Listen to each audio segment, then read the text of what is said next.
The Word of God, as far as I'm concerned, is very clear about this. As Deuteronomy 6, Deuteronomy 11 says, we are to be teaching our children about God and His ways and His laws and what He has done for us when we wake up in the morning, when we're walking by the way, when we're sitting down to eat, when we're going to bed at night. In other words, all the time, right?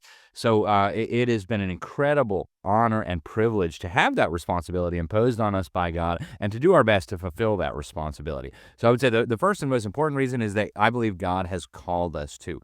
I don't mean to say that parents don't have liberty to maybe choose some other options. I certainly wouldn't think government school would be a legitimate option, but there are other ways that I think could satisfy what God has called us to do in terms of bringing up our children in the fear, discipline, admonition, and nurture of the Lord. But I think homeschooling most closely resembles what I see in the scriptures as far as how God expects us not just to educate His children ultimately, but also how to disciple them in the nurture and fear and the admonition of the Lord. So that's the main and most important reason. And if that was the only reason, that would be more than enough. But there are fringe Absolutely. benefits to it as well, Yes, right? yes. It is so much fun. People are surprised by that. Like, you have fun hanging out with your kids all day? They have more fun than you could possibly imagine. It's, That's we have done some of the most incredible things as a family. I try to bring them with me when I go places for work, if the budget allows that. So we have traveled the world together. We have done all kinds of things that normal families wouldn't get the chance to do because their kids are locked up in a school for 8 hours a day for 5 days a week. So the freedom that it allows, the good times, the influence that we're able to have over the minds and the hearts of our children is just unbelievably significant. I wouldn't trade it for the world. It brings us closer together as a family. It allows us to determine what the children ought to be learning instead of some bureaucrat that we don't know, some bureaucrat that may or may not share our values. In fact, almost certainly does not share our values. And, last but not least, I talk a lot about government schools, so people always just assume that we homeschool because we're terrified of government schools. We should fear the Lord. I don't fear government schools. I despise what they're doing to children. But knowing what I know about the government education system, education in air quotes, I could not in good conscience send my children to those. And I don't say that from a position of judgment or, criticizing other believers who may have come to a different conclusion. But knowing what I know about the people who set up this system, the effects that it's having on these children, I could never, in good conscience, do that. If you paid me all the money in the world, there's no way I would subject my children to that. And so those are just a few of the reasons then. I wanna, we're gonna talk about your last reason a lot during, this podcast, but I wanna go back to the one where you said you just have fun together. I know my husband was really probably a visual kinesthetic learner, and he hated school. He just felt like he was chained to a desk for 12 years of his life and didn't wanna be. And I can remember he came home one day and the boys and I don't think Lizzie was born yet because she was born 7 years after my middle son, and, we had been studying the military.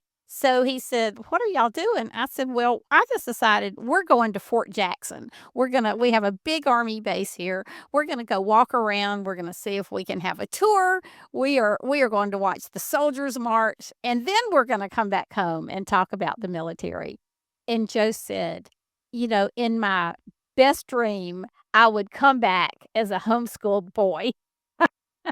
because because you can see and do so much, and I think people, when they're looking at homeschooling, don't understand that. Yeah. They don't understand that education involves all of life and traveling and having fun, and, I mean, it's certainly the academic work, but it's not limited to that, and, Yeah. No, that's so exactly right, Zan. And we've had opportunities to do stuff that are just unthinkable to normal families who subject their children to a government school. In 2016 and then again in 2018, we traveled all through Europe. I think we hit like 45 different countries. And I was working and I'm submitting articles for the New American and other publications. And I'm taking my kids to see the Colosseum and St. Peter's Basilica. And we're going to Malta and looking at, the ruins there. And we're going to Greece and looking at, the old ruins in Athens. And, that's stuff that normal people don't even think of as being possible because they're trapped in this mindset of, well, we got to send the kids to government school. And we got to tour the United States in 2019. I was on a speaking tour, and we saw all the Grand Canyon and Glacier National Park and the old historical sites in Philadelphia. And, why shouldn't people be able to do that? We've just been trapped into this idea that kids need, in air quotes, 5 days a week, 8 hours a day, sitting in a classroom. And frankly, knowing my boys, that's not how they learn. I got 5 sons. They're super bouncy. If they went to a government school, they'd be drugged. But they learn like Yes, this and they love it. yes, yes, yes. It's interesting. I just pulled out this quote. I was speaking at a retreat this past weekend, but I had forgotten it. It reminds me of what we're talking about, and it was by scholar and theologian J. Gresham Machen in a commencement address he wrote and he delivered in 1929, and he said, "The real indictment against the modern world is that by the modern world, human liberty is being destroyed.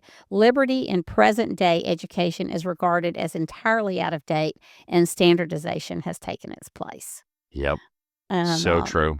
and so I just love what you're saying and reminding us of, even if you're not world travelers because you or your husband don't have that as part of your job description, there is so much of the outdoors and the world you can experience when you have 24/7 to do that. So, So true. just one of the many blessings of homeschooling.